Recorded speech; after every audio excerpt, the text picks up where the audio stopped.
All right, guys, I'm headed out to work, running on the late side, but I just want to get in a video. Usually if I don't get them in the morning, it's harder for me to get them in. So last night, I was up late with another man, and that was Scott Baio. I found his podcast, and I'm like, oh my goodness, I feel like I am back in Happy Days, right?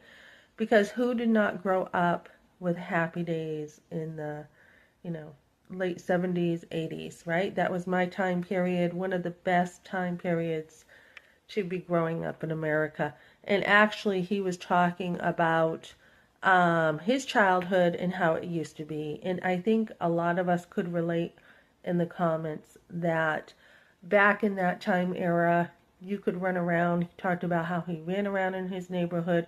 He was out biking with his friends. You went out and played all the time. You weren't with your parents. You just, you did your own thing. And I remember my husband talking about this too, how he used to bike everywhere in Epsom where we grew up. He was with his friends and, um, you know, we were out and about. We were, everyone went to everyone's home. You didn't have to worry about anything. And if you came in our home, you were welcome. You went to other people's homes, and everybody was, for the most part, small town, pretty safe. I think even in the bigger towns. So this was a wonderful treat for me last night. It was like a double treat because not only did I have a crush on him as a heartthrob when I was growing up, along with John Travolta, Sylvester Stallone, Rick Springfield. I mean, I watched like all the popular shows growing up.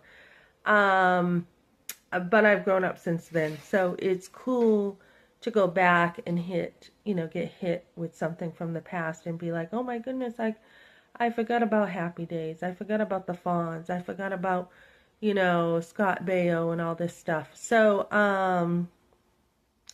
that was cool. And the double cool thing was somebody had left something about God in the comments because he was talking about how people, they now have a new policy in another video called, what was it? Prevention loss, right? And it was funny because last night when I cleaned my van, I had gone to the dollar store and somebody walked out. Just like 3 or 4 days ago when I was at the other dollar store down south, somebody walked out with stuff.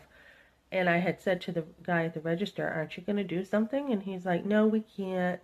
I'm like, how about call the police? And he's like, no, they don't come over.